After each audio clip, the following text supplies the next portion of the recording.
Ótimo. Certo. E-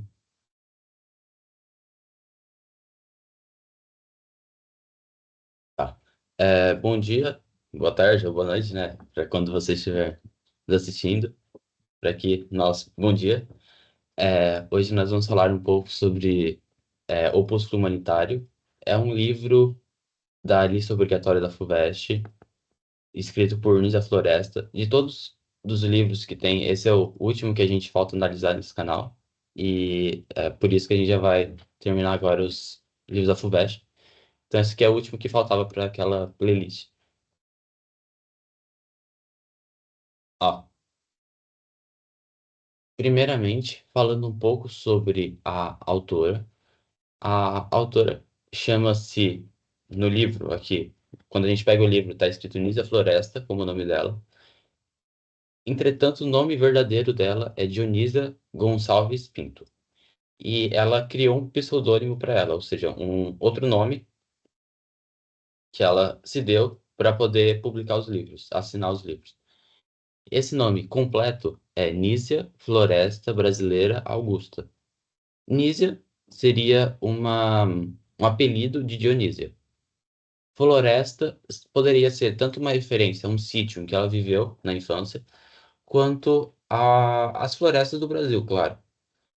Porque agora a gente, pensando no próximo nome, brasileira, ela se identifica muito com a nação brasileira. E ela coloca esse próprio nome no. Ela coloca o nome da nacionalidade no próprio nome para ser, para representar quão ela se sente isso como parte da identidade dela. Então, brasileira resume bastante quanto ela se identifica com o Brasil. E Augusta seria nas fontes que eu achei, seria uma referência ao marido que ela escolheu por amor mesmo, porque ela também tinha casado antes, mas não foi por amor. Então, Augusto seria referência ao marido que ela casou por amor.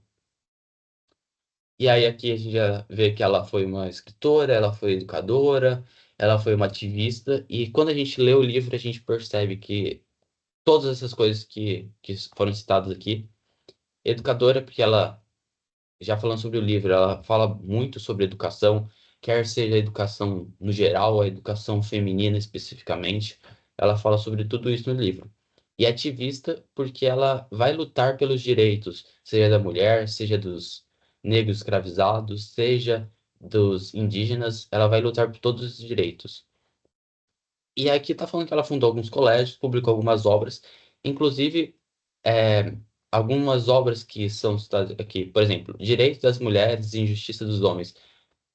Como a obra aqui da Anísia Floresta, do Opúsculo Humanitário, foi publicado, creio, em 1953, isso, 1853. Então, algumas obras que ela escreveu antes ajudaram ela a fazer esse próprio livro de Opúsculo Humanitário. E também obras de outros autores, principalmente iluministas, também o Comte lá do positivismo. Então, várias obras que ela escreveu antes também ajudaram ela a fazer esse livro do Opúsculo. Então, por exemplo, esse direito das mulheres e injustiça dos homens, aparece algumas ideias aqui no Opúsculo. E esse Conselhos à Minha Filha vai substituir o Opúsculo Humanitário na lista obrigatória de livros da FUVEST, só que não para esse ano, que é o 2026, nem do próximo, que é 2027, apenas para 2028. E aí 2029. E depois a FUVEST vai escolher ainda, mas talvez continue ou mude. Mas por hora, o que a gente precisa analisar é o Opúsculo Humanitário, e aí se for prestar para daqui 2 anos, aí Conselhos da Minha Filha vai cair na sua lista. Agora falando um pouco sobre a obra, você já sabe, chama Opúsculo Humanitário, e primeiro eu queria falar o que seria esse nome, né? Porque é um nome um pouco diferente do que a gente está acostumado, um nome Opúsculo Humanitário, e então eu queria falar um pouco sobre qual que é o significado desse nome e como isso se aplica à obra. Opúsculo seria algo como um ensaio filosófico. Então, nesse livro, ela vai discorrer como um artigo ou que ela, algo que ela defende de maneira filosófica, só que sem se estender muito, porque o livro só tem 109 páginas, não é um livro muito, muito grande, então ela não se estende muito, e ela tem um teor um tanto quanto polêmico em alguns pontos, principalmente, não atualmente, mas no contexto da época. Porque no contexto da época, discutir educação feminina, discutir direitos femininos não era algo muito usual entre as pessoas, dizemos assim. E, além disso, ela aponta algumas questões sociais que são problemáticas. Além dessa da educação feminina, ela também critica a escravidão, que era vigente na época. Ela também critica o tratamento que as pessoas davam para os indígenas. Então, ela aborda várias questões que são polêmicas para a época e também diferentes, assim, que normalmente as pessoas não discutem nesse ensaio filosófico. E é exatamente por conta desse fato de ela discutir questões que são humanas que o livro se chama humanitário, por ela tratar temas que são importantes para a humanidade, que, como eu falei, questões femininas, a educação e até a liberdade, que seria a questão da escravidão. O livro é basicamente uma coletânea de 62 artigos, sendo que alguns dos artigos já haviam sido publicados em jornais da época. Alguns jornais já tinham alguns artigos que ela ia publicando e depois ela só reuniu tudo. E essa obra foi publicada em 1853. Então, como eu disse, como ela já havia escrito várias outras obras antes, então ela conseguiu juntar todas as ideias dela, tudo que ela pensava nesse livro, Opus Humanitário. Aí agora, falando um pouco da análise da obra, eu peguei alguns pontos que eu achei que foram mais importantes. Enquanto estava lendo, eu fui elencando alguns pontos que eu acho que são os mais importantes para a gente analisar da obra. Esse primeiro aqui é a educação feminina. Eu coloquei algumas bandeiras desse lado, Estados Unidos, Inglaterra, Alemanha e França, enquanto do outro lado temos de Portugal e Brasil, porque no livro ela faz uma distinção. Logo que ela inicia o livro, ela começa falando como a educação da mulher foi desvalorizada ou valorizada em alguns países durante a história do mundo. Ela fala do Egito, ela fala da Mesopotâmia, ela fala da Ásia, de vários lugares que foram vários tempos históricos que foram vendo desde o início do, da, da civilização humana.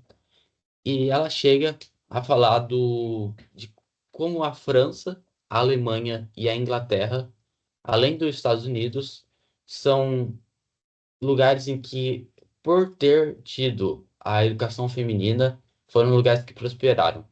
Porque essa frase que está aqui no centro define basicamente o grande pensamento da Anísia Floresta, que é que basicamente a educação da mulher vai moldar o progresso dessa civilização. Então, se tiver a educação da mulher, esse povo vai prosperar. Se não tiver, ele pode prosperar, mas ele vai prosperar menos do que ele poderia. Então, quando ela fala dos Estados Unidos, da Inglaterra, da Alemanha, da França, ela fala que eles prosperaram muito bem porque eles valorizaram a educação da mulher, enquanto Portugal não valorizou. E aí ele trouxe essa cultura para o Brasil. E aí o Brasil também não conseguiu ter tanto progresso quanto ele poderia ter tido. Então, nessa frase, quando ela fala assim, é uma verdade incontestável que a educação da mulher, muita influência, teve sempre sobre a moralidade dos povos, e que o lugar que ela ocupa entre eles é o barômetro que indica os progressos da civilização, ela está falando que a medida do progresso de uma civilização para o progresso da outra civilização é se eles tiveram ou não a educação da mulher. E aí, durante o livro todo, ela vai discutir bastante da educação feminina. Eu só peguei esse recorte, porque eu queria falar especificamente mais sobre isso, mas tem várias outras partes do livro que ela aborda sobre a educação feminina. Então é importante ter uma leitura completa do livro para fazer a prova, mas saber alguns pontos também é essencial. Esse ponto aqui é maneira de educar. Só uma pergunta antes. Tá na tela de vocês, está aparecendo um negócio preto no superior? Tá. Ah, tá. Isso é ruim. Isso é ruim. Não era para estar aparecendo isso. Vamos fazer assim. Vai aparecer de qualquer forma. Eu vou tirar vocês aqui. Tá bom. Beleza. Então, sobre maneira de educar, vamos falar um pouquinho. Trouxe duas frases, mas vamos falar primeiro sobre esse contexto no geral. E no livro, como eu disse, ela discute alguns valores que são polêmicos para a época. E na época acontecia em escolas de ensino primário, ensino secundário, havia muito do uso da violência. Por exemplo, palmatória, vara, todos esses usos para caso a pessoa não tenha aprendido, caso a pessoa não tenha se comportado, eles usavam a violência contra as pessoas. E isso ela está discutindo muito, ela está criticando isso muito, porque ela fala que você não consegue desenvolver inteligência se você que a melhor forma para você desenvolver inteligência não é você apanhar, é você estudar, claramente, né? Então, ela está criticando muito esse método de educação. E aí, aqui embaixo coloquei uma outra frase, que ele fala assim: não deixaremos, entretanto, passar essa observação, posto que justa, sem que acrescentemos outra. E venha a ser que não era a um filho do país a quem o Brasil deve todos os seus erros e prejuízos, que cabia censurar uma falta dele procedente e tão geralmente nele cometida. Então ele fala que não é um, uma pessoa que acontecia isso, era em vários casos que acontecia isso. E por isso que não era bom. E não era mudar uma que ia mudar todo mundo. Tinha que mudar, fazer uma reforma geral de tudo isso, tirar essa violência excessiva e colocar algum outro método que servisse de fato à educação. Agora, em relação aos costumes da época, eu coloquei aqui essa foto do espartilho, que era uma roupa, uma vestimenta comum da época para as mulheres, que nesse trecho aqui que eu trouxe, a Anísia Floresta critica o fato de que, quando ela conta uma história de uma menina de 6 anos, uma menina de 6 anos que a mãe arrumava muito belamente para ir para a escola, só que a mãe ela fazia sua própria vaidade para a menina e colocava o espartilho muito, muito, muito apertado na menina e ela não conseguia aguentar. Aí chegava na escola, ela estava assim, com falta de ar e a diretora ia lá e desabotoava um pouquinho para que ela conseguisse viver o dia, né? Mas chegou uma vez que a menina já tinha ido pro teatro à noite e ela tava com o espartilho apertado e a mãe só aproveitando dos elogios que as pessoas davam pra roupa da menina. Chegou no outro dia, a menina vai também com o espartilho apertado pra escola e ela já não aguenta mais e ela falece por conta da vaidade que a mãe dela teve por colocar uma roupa tão apertada na menina, só por ser bonito. E aí, a diretora não, a Anísia Floresta conta o papel da diretora, conta o ponto de vista da diretora nessa história, que a diretora era contrária a esse uso do espartilho dessa forma, né? Porque machuca as crianças, né?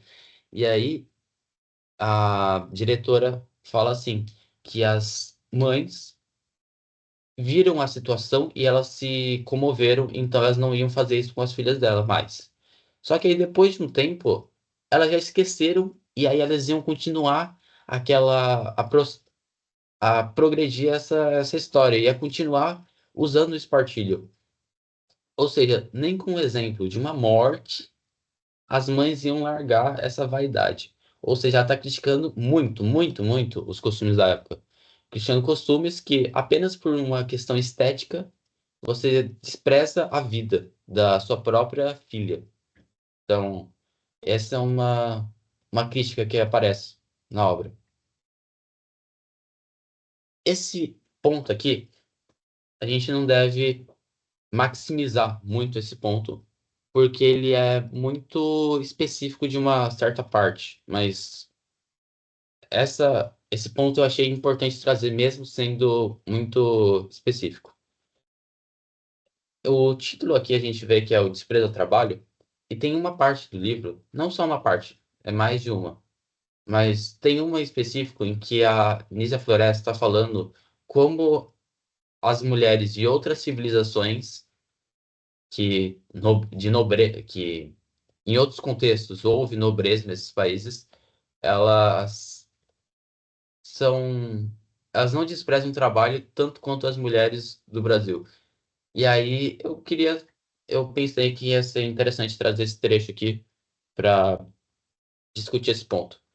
Ele fala assim: se as mulheres da alta aristocracia das nações cultas, cercadas da prestigiosa nobreza de tantos séculos, sustentada por fortunas colossais e pelos grandes feitos de muitos de seus maiores, compreenderam, enfim, que o trabalho é a única égide invulnerável, assim nos grandes terremotos sociais, como na agressão dos vícios em todas as classes da sociedade, como podem as nossas conterrâneas, cujo orgulho não tem por base nenhuma daquelas vantagens, desprezar o trabalho e passar todo o seu tempo ocupados de frivolidades, afetando muitas uma delicadeza que lhes não permite mesmo, sem comprometer sua saúde, suportar os descuidos ou serviço mal feito das mucamas. No geral, ela fala bastante coisa, mas resumindo, é aquilo que eu disse.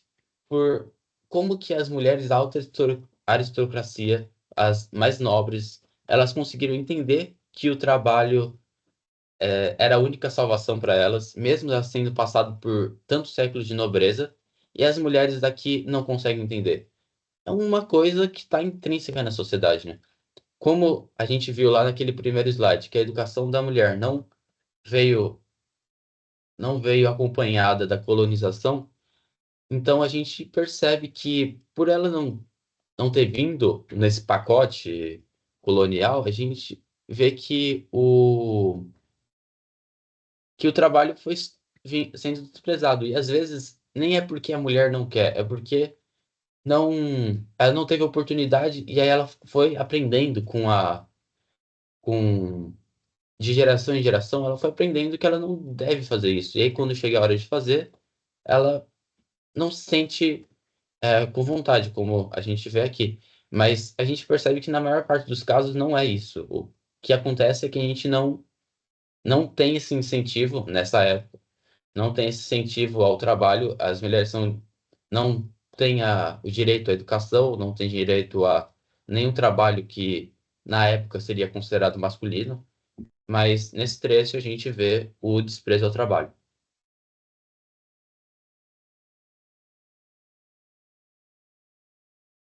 O livro, embora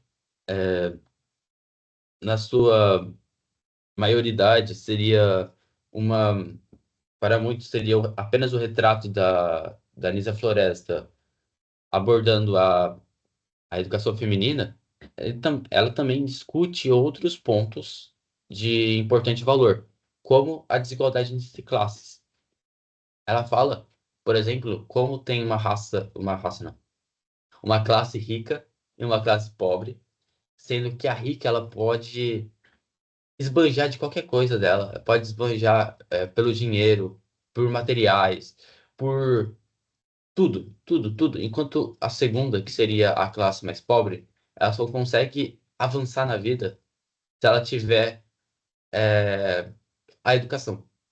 Ó, olha nesse ponto que ela fala aqui. A segunda, podendo atingir pela inteligência o cúmulo da glória, que dão as artes e as ciências, únicos inexauríveis mananciais de poder e de prosperidade que enobrecem os povos e elevam as nações.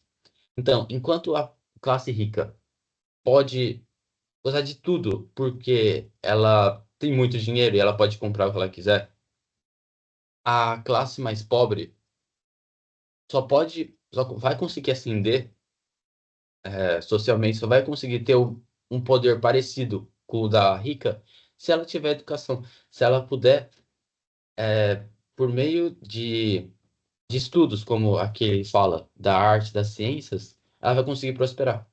Então, essa parte eu achei muito boa, principalmente esse final aqui, quando ele fala que são os únicos inexauríveis mananciais de poder e prosperidade que enobrecem os povos e elevam as nações.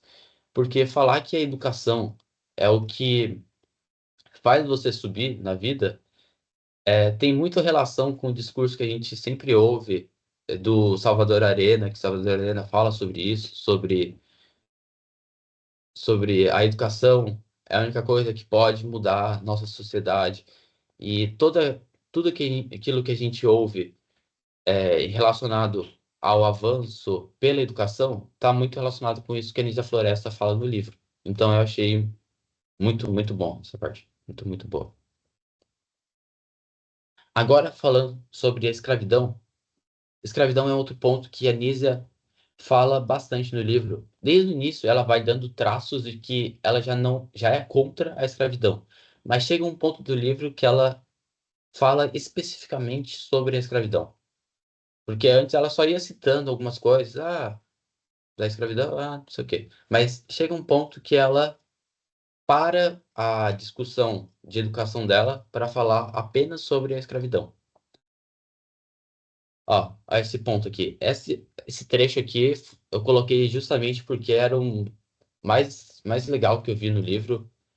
Como ela discutiu isso, uma coisa que muita gente não conseguia, não via isso na época, ou só não se importava. E é uma coisa tão óbvia que a gente percebe atualmente, a gente discute tanto isso, que eu achei muito, muito bom isso estar no livro. Ó, porém, muitos senhores, não querendo reconhecer que sobre o invólucro grosseiro do preto bate muita vez um coração nobre, generoso e capaz das maiores virtudes que honram a humanidade, creem comprar no homem ou na mulher, sujeitos ao tirânico jugo da escravidão, um animal de carga ou um necessário autômato, cujas molas devem mover-se a gosto ou a capricho de seu dono.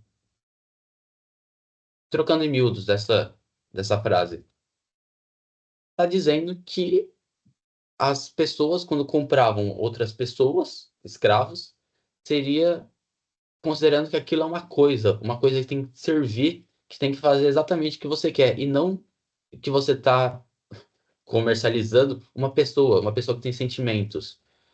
Então, quando a Anícia Floresta fala isso no livro, eu acho que é uma das partes mais importantes ela discutir esse ponto em específico, porque, se eu não me engano, já tinha sido proibido o tráfico nessa época, mas ela continua discutindo como as pessoas compram outras sem nem se importar, sem nem ter a empatia de que aquela pessoa também é uma pessoa como ela.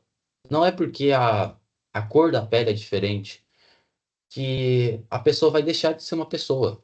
Então, quando ela fala isso, eu acho simplesmente incrível. Por isso que eu trouxe essa frase aqui para discutir.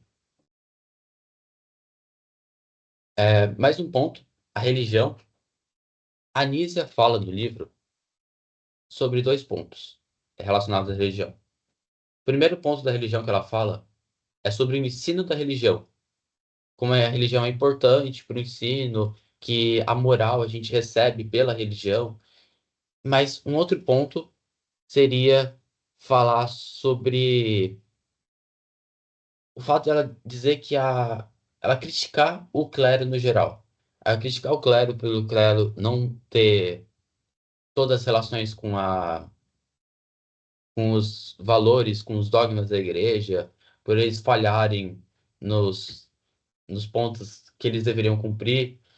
E aí, quando eu vi essa parte, eu relacionei mentalmente com aquilo que a gente estuda, estuda lá antes do protestantismo, que os padres da Europa não se importavam com os dogmas que eles mesmos pregavam para os outros.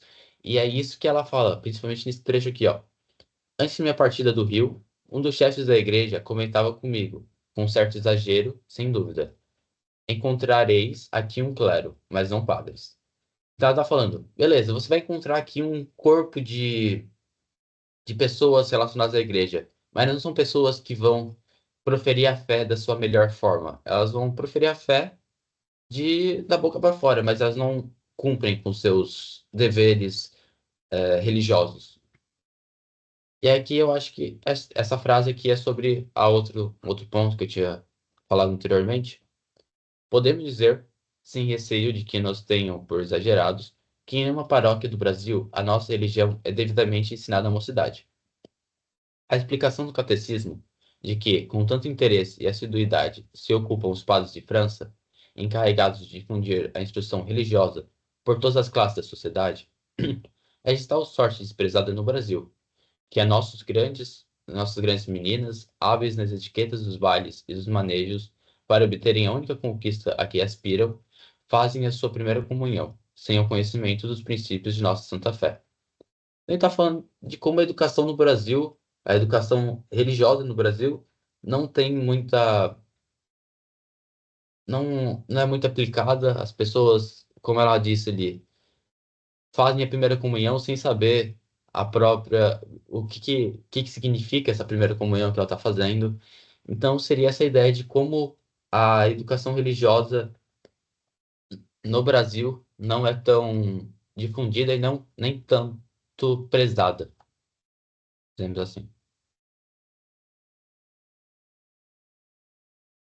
Acho que esse é o último ponto que eu trouxe para falar do livro. Um ponto, sim, grande. Depois eu vou falar, só pontuar algumas coisas pequenas, mas não menos importantes. No final do livro, a Anísia Floresta aborda sobre a questão dos indígenas. E ela sempre fala como os indígenas sofreram pelo processo da colonização. Como eles estavam lá, e aí eles foram submetidos a um processo de escravidão. E depois, quando proibiram esse processo de escravidão, começaram a assassiná-los em massa, em massa. Que é o que traz essa frase aqui, ó. Quando, por sábio decreto de um rei justo e humano, a revoltante escravidão dos nossos indígenas foi abolida e a introdução dos infelizes africanos veio substituir o vergonhoso tráfico que em todo o Brasil se fazia com aqueles, julgou-se conveniente procurar exterminar os que acabavam de libertar-se, de direito que não, de fato, por conta da perseguição, continuou debaixo do caráter. E ainda em nossos dias, com horror, o sabemos. Caçam-se os selvagens em suas matas, como animais ferozes, para prendê-los e arrancar-lhes as mulheres e filhos, que se retêm e fazem servir como escravos, em muitas roças e casas do interior das províncias.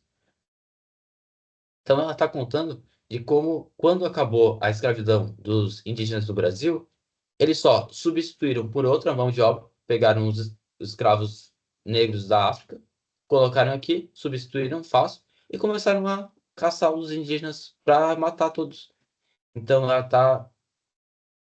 ela discute muito essa parte de como os indígenas sofreram.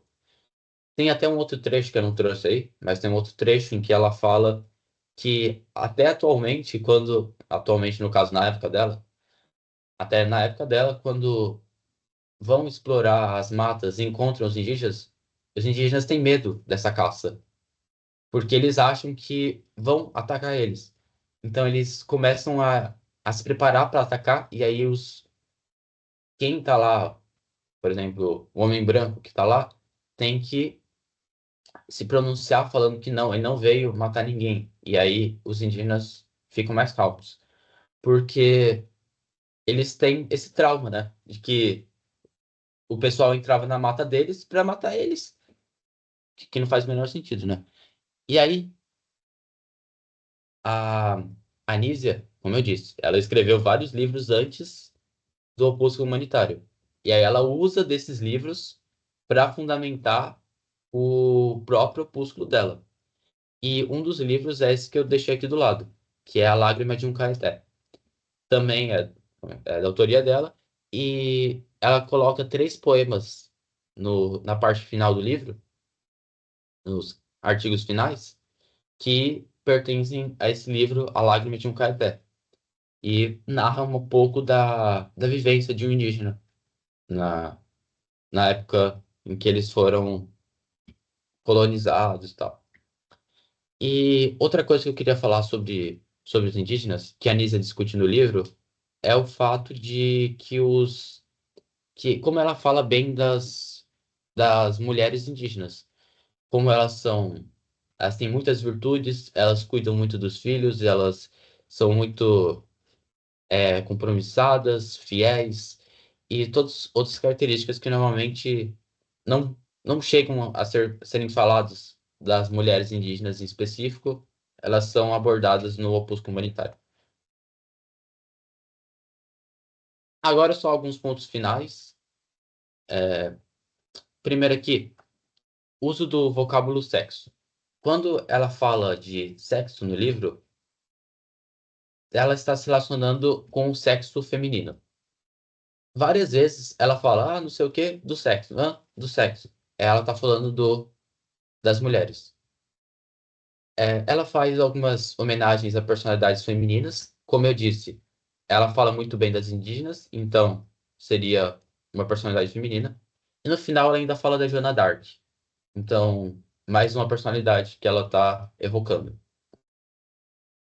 Esse último ponto eu não encontrei em outras fontes, mas foi uma coisa que quando eu li eu achei, eu pontuei para mim essa crítica, que eu não sei se a Nisa realmente se importou em fazer essa crítica ou se foi apenas um devaneio meu, mas eu achei interessante trazer para depois se vocês quiserem falar se vocês acharam isso também. Olha só, quando ela fala aqui, houve uma época na França em que a melancolia e a languidez passou por moda. Os povos, ainda os mais ilustrados, têm também suas fraquezas. Essa foi uma das mais ridículas daquele, entre o qual, felizmente, certos escritores tomaram a peito banir das sociedades a representação de uma farsa, quando o gênio mais ou menos desenvolvido de seus atores, aí é por demais generalizando. Eu achei, quando ela falou dessa melancolia, dessa languidez que era vigente na época, eu achei como uma discussão uma crítica àquele muito melancolismo, e seria aquela segunda geração que a gente estuda do Brasil, mas que não foi uma segunda geração lá, que do romantismo, em relação a outro romantismo. Mas não é nada certo que ela realmente quis fazer essa crítica, ela só colocou esse ponto aqui. Então, e como eu também não achei nenhuma outra fonte, eu só trouxe por curiosidade mesmo. E aí, se vocês acharem que realmente existe, não, se vocês acharem que não existe, vocês podem falar que foi só um devaneio meu mesmo. E agora eu trouxe umas questões, se vocês quiserem, eu trouxe duas questões. Uma que seria objetiva, ou seja, de primeira fase, e uma questão de dissertativa, que seria de segunda fase. Deixa eu só. É isso mesmo. Antes disso, vocês querem falar alguma coisa? Ou a gente prossegue para as questões?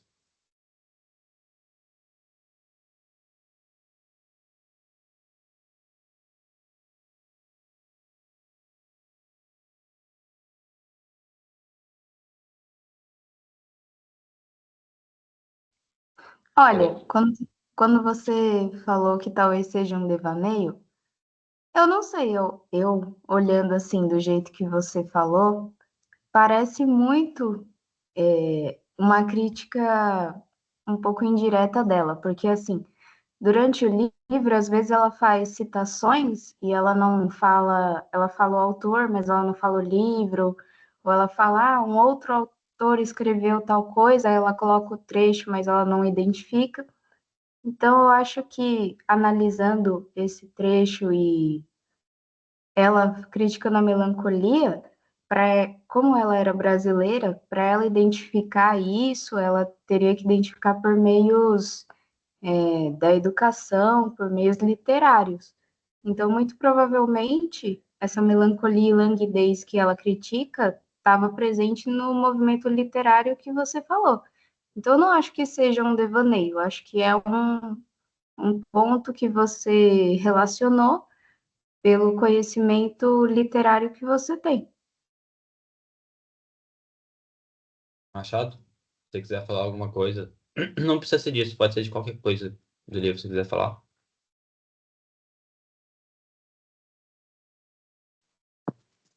Não tenho. Certo. Então vamos para as questões, espera aí. Questão 1. Leia o trecho de Opúsculo Humanitário, 1853, de Nízia Floresta. Muitos senhores, não querendo reconhecer que sob o invólucro grosseiro do preto bate muita vez um coração nobre, querem comprar um animal de carga ou um necessário autômato. Considerando o conteúdo do trecho e o contexto histórico do Brasil no século XIX, é correto afirmar que a. A autora expressa o pensamento dominante da elite agrária, que valorizava os negros como parte do progresso econômico. B. A crítica de Nízia Floresta se alinha a discursos humanitários e abolicionistas que, mesmo minoritários na época, questionavam a moralidade do sistema escravista. C. O trecho mostra que a escravidão era amplamente combatida pelas mulheres do Império, inclusive pelas esposas dos senhores do engenho. D. A autora defende a manutenção da escravidão, desde que os cativos sejam tratados com caridade cristã. E E. A autora adota uma visão racialista, justificando a inferioridade do negro com base na ausência de instrução. B.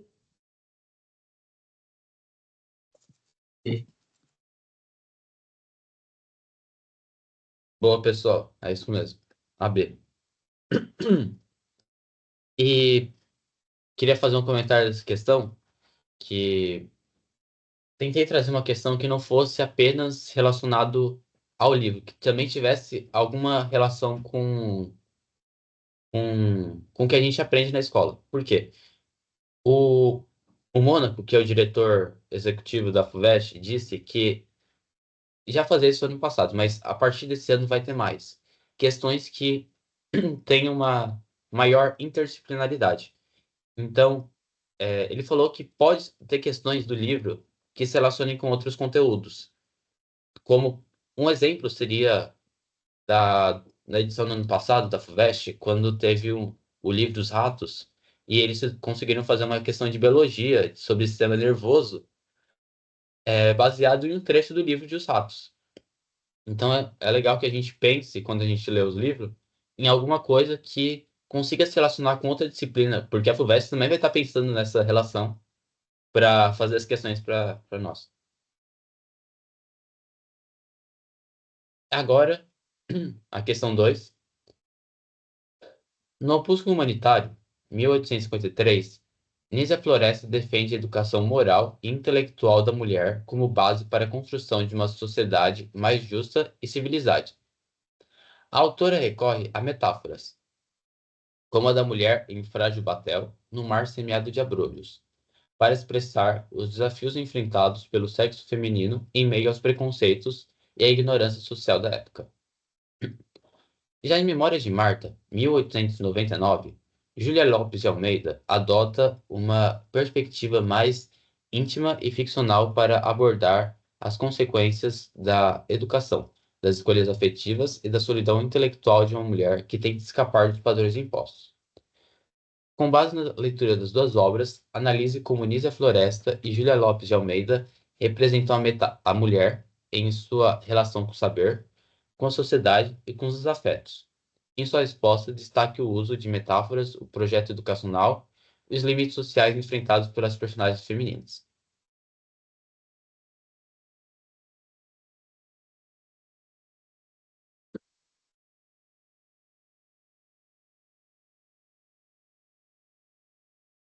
A metáfora pode ser essa aqui que está aqui em cima, é que veio junto na resposta, na pergunta, mas não precisa falar especificamente disso, pensando nos outros pontos.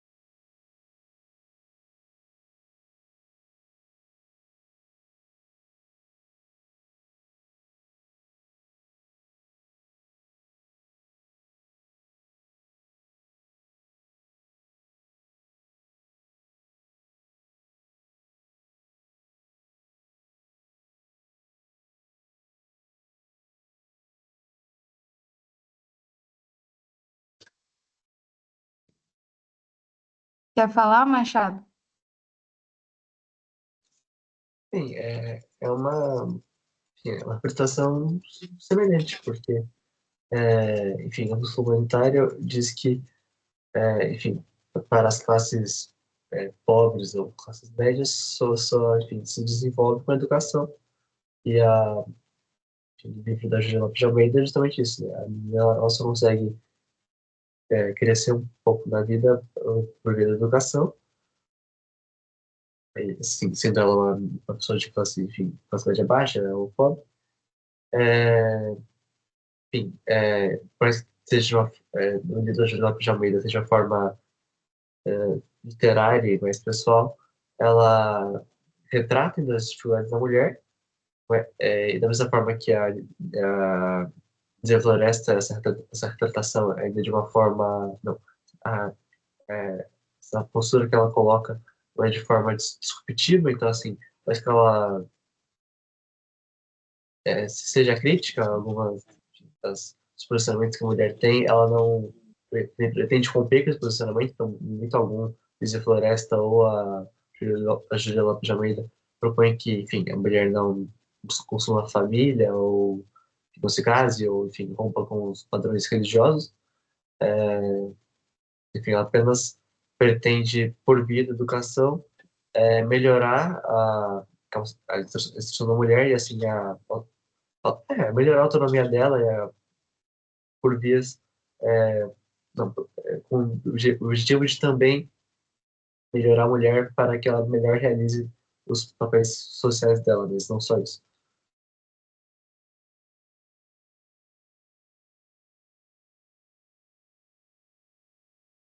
Quer falar alguma coisa, Flávio? Nossa, Quero. acho muito bom. Eu acho que a relação entre os dois, inclusive, são os livros que, na minha opinião, mais se relacionam dentre a banca. O Opúsculo Humanitário, ele é um livro filosófico e, na minha visão, parece que o opúsculo seria a teoria que está enraizada dentro de Memórias de Marta. Memórias de Marta seria um exemplo prático do que a Anísia Floresta fala. Então, é como o Arthur e você falou, Bruno. O projeto educacional seria a única maneira das pessoas mais vulneráveis economicamente crescerem, porque se elas melhoram a educação, como em Memória de Marta, elas conseguem cargos maiores, passar em concurso público, que seria uma maneira de ascendência social. Mas, mesmo assim, dentro de uma sociedade em que a mulher é muito marginalizada, ela é muito, tem muitos preconceitos em volta da figura da mulher, ela seria um frágil batel num mar semelhado de abrolhos, porque mesmo ela crescendo, se fortalecendo, ela ainda tem, de certa maneira, que nem mostra no livro de Memória de Marta, ela acaba precisando se submeter ao padrão social de se casar, de ter filhos, de cuidar da casa, igual acontece com a Marta, porque no final do livro a mãe dela fala que ela só iria para o mundo metafísico, depois que a filha casasse, que tivesse uma garantia que ela estaria estável, porque o casamento daria essa estabilidade para ela. Então, na minha visão, quando a Anísia Floresta fala que a mulher é um frágil batel, quer dizer que por mais que ela se fortaleça, ela corra atrás do sonho dela, se eduque, a, tenha a competência, ela acaba sendo, de certa forma, muito pressionada pela sociedade. Caso ela não cumprir as exigências, ela acaba sendo marginalizada e dada como excluída da sociedade, nesse sentido. Então, eu acho que, basicamente, o opúsculo humanitário é a teoria do que Memórias de Marta mostra na prática. Boa. Vocês dois falaram muito bem. Vamos ver aqui. Coloquei só alguns tópicos, mas tudo que vocês falaram já daria para fazer uma resposta muito, muito completa e nota 10. Ah, seria aqui. O oposto comunitário, ele tem um discurso de ensaio, formato de ensaio argumentativo, que tem as ideias humanitárias, para falar da emancipação feminina pela educação moral e racional, como vocês disseram. Essa metáfora do frágil papel seria uma representação das dificuldades da mulher sem instrução no mundo hostil e desigual. Ou seja, como vocês falaram, ela seria um frágil batel no meio de um mar que seria a vida, e aí a outra representação seria a mulher que tenta subir, mas num mundo que não colabora com ela, não dá certo, né? E aí, fazer essa relação que a memória de Marta também fala do que fala no Opúsculo Humanitário, e falar como as duas se relacionam. Uma sendo o ensaio da, de uma teoria, enquanto a outra aplica numa ficção, o que o Opúsculo Humanitário falou. Vocês falaram muito, muito, muito bem. Parabéns. E obrigado. It's over.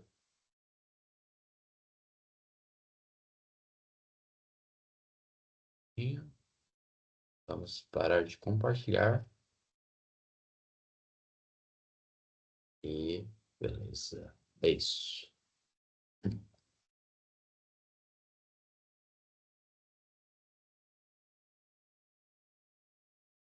Ainda tá gravando, né? Ainda está. Tá, eu queria falar um negócio que talvez não tenha muita relação, talvez não caia na prova, mas que eu achei bem interessante, é que tem uma escritora que chama Juana Inés de la Cruz, e ela foi a primeira poetisa espanhola, primeira poetisa da América Latina, a tratar dos mesmos assuntos que a Anísia Floresta falou, só que dos direitos das mulheres, sobre como a educação é importante, ferramenta para ascensão social, só que a Anísia Floresta, ela vem um pouco depois, né? A Anísia Floresta vem em 1820, e essa Juana de la Cruz, ela vem de 1651, e ela critica a sociedade machista dentro de um contexto em que a mulher tinha menos visibilidade social ainda, e ela vivia dentro de um convento que na época eram os principais centros de educação, era o convento, as mulheres só se educavam se elas se tornassem freiras, basicamente, se elas não fossem da classe mais elitizada. Então, achei interessante, porque como ela é espanhola, talvez, assim, eu não sei até que ponto a FUVEST vai cobrar interdisciplinaridade, mas numa questão, por exemplo, de espanhol, ela poderia trazer um poema dela e perguntar qual é a relação com o livro da Anísia Floresta.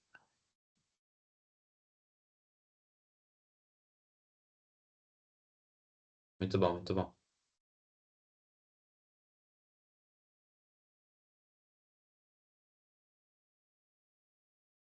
Mais algum apontamento?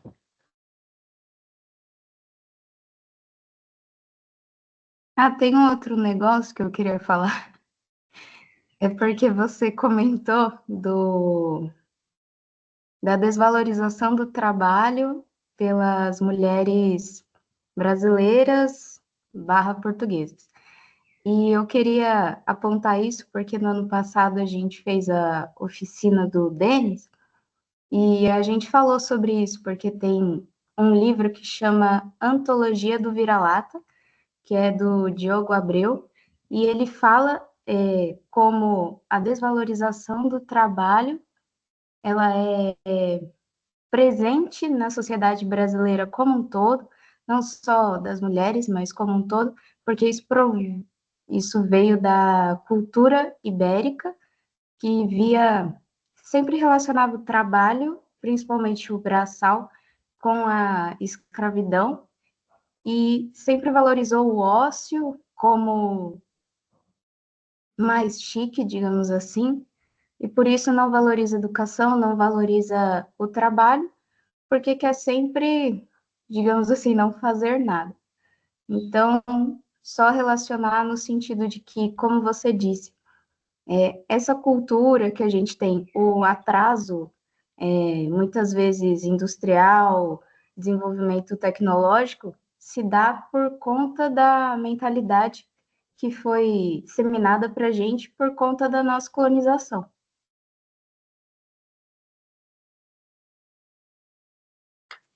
Só complementando o que a Flávia falou em relação ao trabalho,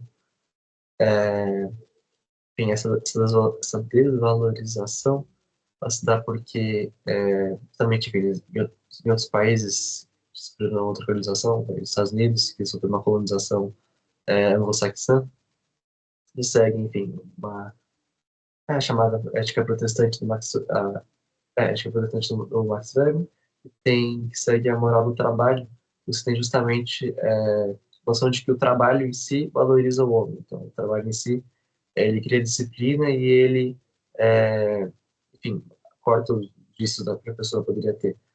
Que tem que ter uma ética de trabalhar em si. Então, você tem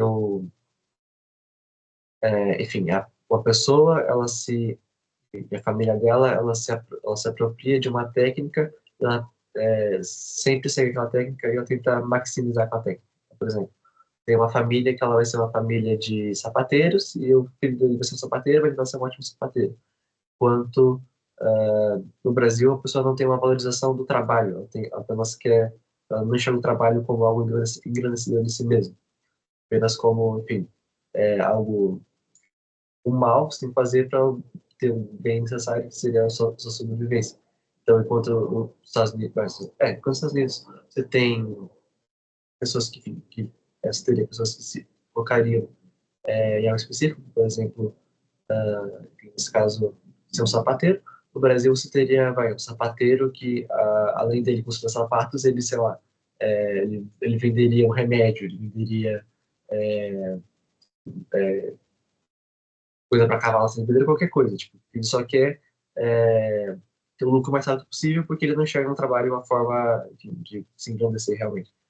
Então, o Sérgio Buarque de Holanda, ele diz assim que tinha muitas farmacêuticos que vendiam ele fugiu agora. Enfim, que vendiam várias coisas que não eram só relacionadas ao âmbito deles. Assim. Que você tem justamente, como a Flávia falou, esse ideal de, enfim, você só tem trabalho sem sobreviver, então o ideal seria que você não trabalhasse, que vivesse,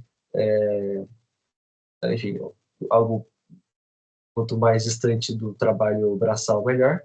E ainda seguindo uma mentalidade portuguesa, assim, de, de um certo feudalismo, assim, de você ter renda, você sobreviver, não por causa do seu trabalho, enfim, que é uma noção burguesa, mas por causa justamente de você ter a terra, que é uma noção que tem um senhor feudal, por exemplo. Então você sobrevive por causa daquilo que você não por causa daquilo que você faz.